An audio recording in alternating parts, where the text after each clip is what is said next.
আমি আপনাদের খেদমতে বরকতের নিয়াতে সূরাতুল বাকারার 208 নম্বর আয়াত তেলাওয়াত করছি। আল্লাহ তাআলা যদি কিছু তৌফিক দেন এই আয়াতের সাথে কিছু কথা বলবো। আমা তৌফিক ইল্লা বিল্লাহ। তো আল্লাহ তাআলা বলেন, ইয়া আইয়ুহাল্লাযীনা আমানু দুখুলু ফিস-সিলমি কাফা ওয়া লা তাত্তাবিউ খুতুওয়াতিশ শাইতান ইন্নাহু লাকুম আদুউম মুবিন। আল্লাহ তাআলা আদরের বান্দা-বান্দী যারা আছে তাদেরকে ডাক দিয়ে বলতেছে, উদখুলু, প্রবেশ করো তোমরা, ফিস-সিলমি কাফা, পরিপূর্ণভাবে ইসলামের ভিতরে দাখিল হও। বলেন না সুবহানাল্লাহ। ইন্নাহু লাকুম আদুউম মুবিন। পরিপূর্ণভাবে ইসলামের ভিতরে দাখিল হইলে তোমার শয়তানে ধোঁকা দেবে। কি দেবে? শয়তানে ধোঁকা দেবে। খবরদার শয়তানের ধোঁকায় তোমরা পড়বা না। আল্লাহ তাআলা বলেন, ইন্নাহু লাকুম আদুউম মুবিন, নিশ্চয় শয়তান হলো প্রকাশ্য দুশমন। প্রকাশ্য কি? দুশমন। এই দুশমন ধোঁকা দিয়া বোকা বানায়া তোমাকে জাহান্নামে নিয়ে যাবে, তুমি বুঝতেই পারবে না। কথাটা ঠিক কি? এই জন্য দোস্তর বুজুর্গ, ইসলাম মানবো তো পুরোপুরি মানবো। ইসলাম মানবো না, মানার দরকার নাই। তোমার মায়েরা পিঠে তোমাকে ইসলাম মানানোর কোনো দরকার নাই। কথা বলে ঠিক কি? এই জন্য ইসলাম যদি মানি তো পুরোপুরি মানবো। এই আয়াতের শানে নজর হযরত আব্দুল্লাহ বিন সালাম রাদিয়াল্লাহু তাআলা আনহু শানে নাযিল হয়েছে। আপনি শানে নজর দেখবেন, এই আয়াতের শানে নজর হযরত আব্দুল্লাহ বিন সালাম রাদিয়াল্লাহু তাআলা আনহু পূর্বে ইহুদি ধর্মে ছিল। কোন ধর্মে ছিলেন? ইহুদি ধর্মে। পরবর্তীতে রাসূলের কাছে আয়েশা মুসলমান হয়ে গেলেন, মুসলমানের দলে ঢুকে গেলেন। বলেন না সুবহানাল্লাহ। এই ইহুদি ধর্মে উটের গোশত খাওয়ানো মাকরুহ, এটাকে তারা গুনাহ মনে করত। কি করত? গুনাহ মনে করত। কিন্তু মুসলমানের মুহাম্মাদি শরীয়তের ভিতরে এটা জায়েজ। এটা কি? জায়েজ। পক্ষান্তরে মুহাম্মদ রাসূলুল্লাহ সাল্লাল্লাহু আলাইহি ওয়াসাল্লাম নিজে উটের গোশত খাইছে, সাহাবীদেরকে খাইছে। কথা বলে ঠিক কি? তো আল্লাহ রাসূল সাল্লাল্লাহু আলাইহি ওয়াসাল্লামের কাছে একদিন হাদিয়া উট আসে, সাহাবীরা উটের গোশত খাইতেছে, আল্লাহ রাসূলও খাইতেছে। ওই মজলিসের ভিতরে ছিলেন আব্দুল্লাহ বিন সালাম রাদিয়াল্লাহু তাআলা আনহু। অদস্ত ভালো ভাই খেয়াল করি, দিলের কান দিয়ে শুনি, হেদায়েতের মালিক আল্লাহ। আল্লাহ চাইলে হেদায়েত দিতে পারে, কিন্তু হেদায়েত কোন বক্তার হাতে না, কোন পীর হাতে না, কোন নবীর হাতে না, কোন পয়গম্বরের হাতে আল্লাহ তাআলা হেদায়েত দেন নাই। কথা ঠিক কিনা? আল্লাহ তাআলা বলেন, ইন্নাকা লা তাহদি মান আহবাবতা, হেদায়েতের চাবি একমাত্র আমি আল্লাহ তাআলার হাতে। আমি যাকে আল্লাহ তাআলা হেদায়েত দেব সেই শুধু হেদায়েত পাবে। আর তোমরা যারা হেদায়েতের দোয়া করো, যদি তার কপালে হেদায়েত না থাকে, আমি আল্লাহ তাআলা তাকে হেদায়েত না দিলে তোমরা কেউ হেদায়েত দিতে পারবে না। কথা ঠিক কিনা? যদি হেদায়েতের দায়িত্ব, হেদায়েত যদি নবীদের হাতে থাকতো, তাহলে মুহাম্মদ রাসূলুল্লাহ সাল্লাল্লাহু আলাইহি ওয়াসাল্লামের দাওয়াতে চাচা কালিমা পড়ে মুসলমান হয়ে যাইতো। কথা ঠিক কিনা? এর দ্বারা আমরা বুঝলাম হেদায়েতের মালিক কে? আল্লাহ। কথা ঠিক। হযরত আব্দুল্লাহ বিন সালাম রাদিয়াল্লাহু তাআলা আনহু ওই মজলিসে উপস্থিত, সাহাবীরা ওদের গোশত খাইতেছে, রাসূল খাইতেছে। আব্দুল্লাহ বিন সালাম রাদিয়াল্লাহু তাআলা আনহুকে বলতেছে, হে আব্দুল্লাহ, তুমি উটের গোশত খাও। বলতেছে, ইয়া রাসূলুল্লাহ, ইয়া হাবিবাল্লাহ, আমি যখন শুরুর প্রথম ধর্মে ছিলাম, আমি সর্বপ্রথম ইহুদি ধর্মে ছিলাম। আমাদের ইহুদি ধর্মের কিতাবের ভিতরে লেখা আছে উটের গোশত খাওয়া যাইবে না। এটাকে আমরা গুনাহ মনে করতাম, তাই আমি খাইতে পারতেছি না। ইয়া রাসূলুল্লাহ, ইয়া হাবিবাল্লাহ, এরপর আমি যখন মুসলমান হয়েছি, মুসলমানের কিতাবের ভিতরে এটা লেখা আছে খাওয়া জায়েজ। আমি কিন্তু রাসূল, আমি এটাকে অস্বীকার করি না, আমি এটাকে জায়েজ মনে করি। আল্লাহ রাসূল, আমি যেহেতু পূর্বে ধর্মে ছিলাম, এই জন্য ওই ধর্ম থাকার কারণে আমি ওটাকে মাকরুহ মনে করছি। আমি এই জন্য খাইতে আমার কাছে একটু শখ লাগে। কি লাগে? কাশিমের গোস কাশিম ওইটা হিন্দুরা খায়, এইটা খাওয়া কি বলেন তো? মাকরু। হারাম এক জিনিস, মাকরু আর এক জিনিস, কথা ঠিক কি না? হারাম তো টোটাল হারাম, যেমন সুদ খাওয়া হারাম, ঘুষ খাওয়া হারাম, এগুলো পুরো হারাম, খাওয়াই যাবে না, ধারে কাছেও যাওয়া যাবে না, কথা ঠিক কি না? এটা টোটাল হারাম। আর একটা হলো মাকরু, খাইলে কি হবে? গুনাহ হবে, ছোট গুনাহ হবে। কি গুনাহ হবে? ছোট গুনাহ হবে। আমাদের কাছে যদি যত ভালো অবশ্যই হোক না কেন, সে যদি কাশ্মীরের গোশ পাক করে আনে, বলেন তো কেরা কেরা খাবেন?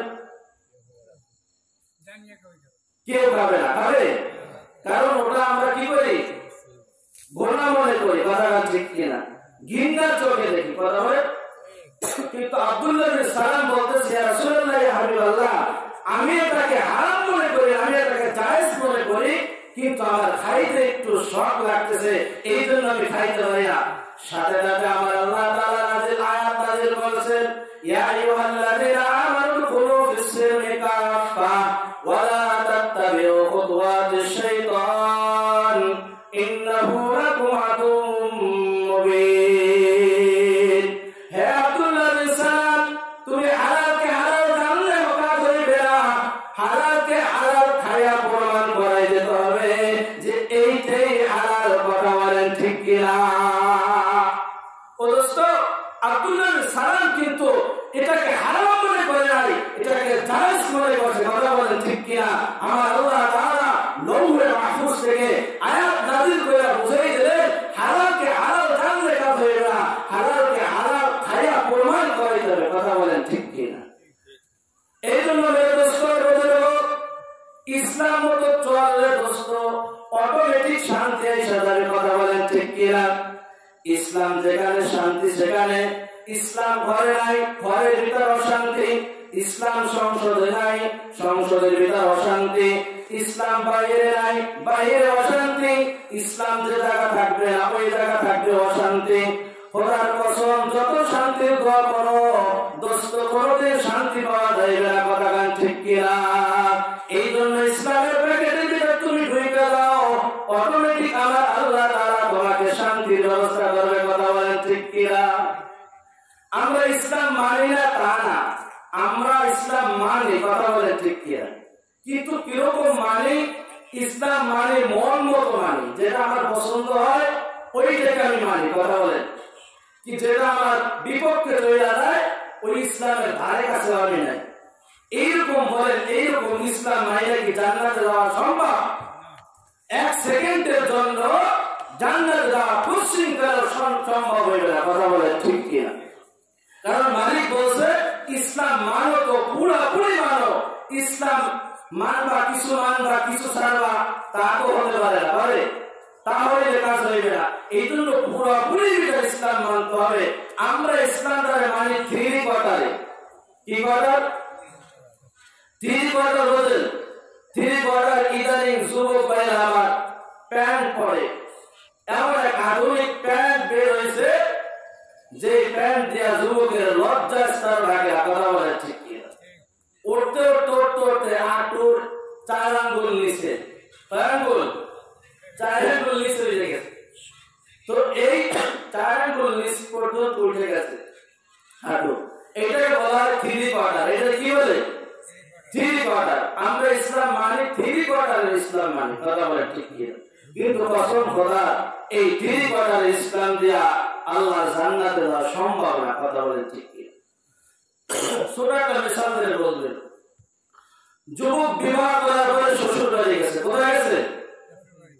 শ্বশুর বাড়ি যাওয়ার পরে শ্বশুর তার উপহার হাদিয়া হিসাবে একটা প্যান্ট দিয়েছে। কি দিয়েছে?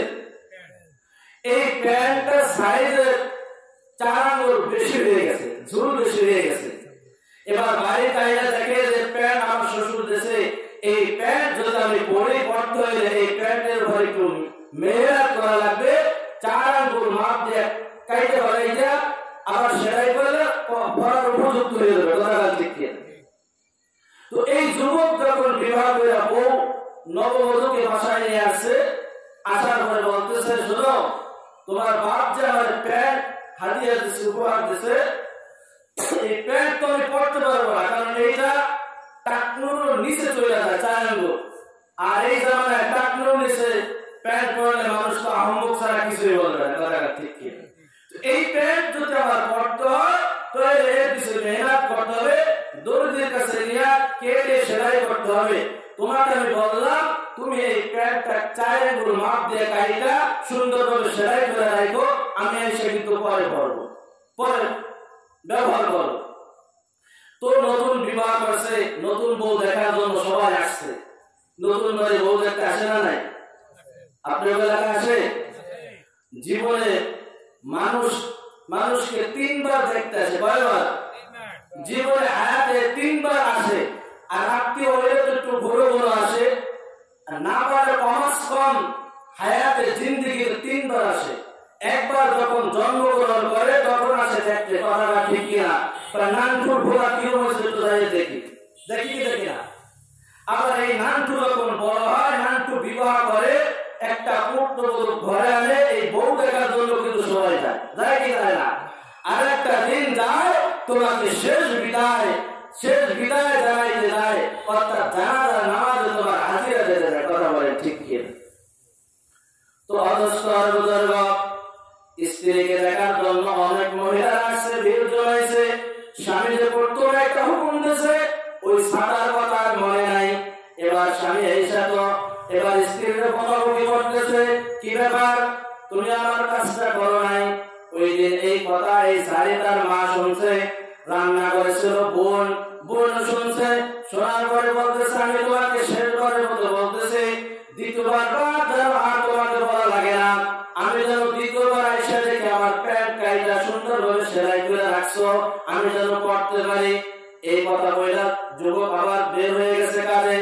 আসার পরে এবার দেখে চিন্তা করে, মা চিন্তা করতেছে, ওই সন্তানের মা, যে আমার বেটা তো বেশি একটা সুবিধার না, আমার বেটা এসে তো আবার বউমারে গালি গালাজ করবে, কথা ঠিক কিনা? তো এই কাজটা আমি করি, 4 আঙ্গুল মাপ দিয়ে সুন্দরভাবে। এবার মা কি করছে, প্যান্ট সেলাই করে ওই তাকে রাইখা দিয়েছে। বউ এবার চিন্তা করতেছে, ভাই তো বেশি একটা সুবিধার না, আইসা তো আবার ভাবির বকাবকি করবে। যাই হোক কাজটা আমি করি, 4 আঙ্গুল কাইটা সুন্দরভাবে সেলাই করে ধুয়ে দিই। এবার চিন্তা করলো, স্ত্রী বলতেছে আমার স্বামী যে কোন জাতের স্বামী, আমি প্রথম দিন তার পাইছি, কথা ঠিক কিনা? এবার স্ত্রী চিন্তা করলো আমার স্বামী আসার আগে সুন্দরভাবে 4 আঙ্গুল মাপ দিয়ে কাইটা আমি তাকে রাইখা দিই। এবার স্বামী কাজের থেকে আসার পরে কাজকর্ম কমপ্লিট, এবার শ্বশুর বাড়িতে যাবে। কোথায় যাবে? শ্বশুর বাড়ি যাওয়ার জন্য কাপড় চোপড় যখন পড়ছে, জামা পরা করে এবার সেই প্যান্টের কাছে গেছে, প্যান্ট পরবে। ওই প্যান্ট পরে গেলে তো শ্বশুর খুশি হবে, তারা ঠিক কি? এবার যাইয়ে দেখে যে প্যান্টের কাছে দেখে যে সর্বনাশ। কি সর্বনাশ? এ কি অবস্থা? কি হইল? প্যান্ট কাটতে কাটতে সে দেশে এখন 3 কোয়ার্টার হয়ে গেছে। কি কোয়ার্টার? 3 কোয়ার্টার। এবার যুবক ডাক দিয়েছে যে আমার প্যান্ট কে কাটছে? মনে করছে যে মনে হয় প্রশংসা করবে, এই জন্য ডাক দিয়েছে। মা বলতেছে বাবা আমি তোর প্যান্ট কেটে রাইখে দিয়েছি সুন্দরভাবে। এবার বোন চিন্তা করে, বাবা কাজ করলাম আমি, না হবে আরেকজন।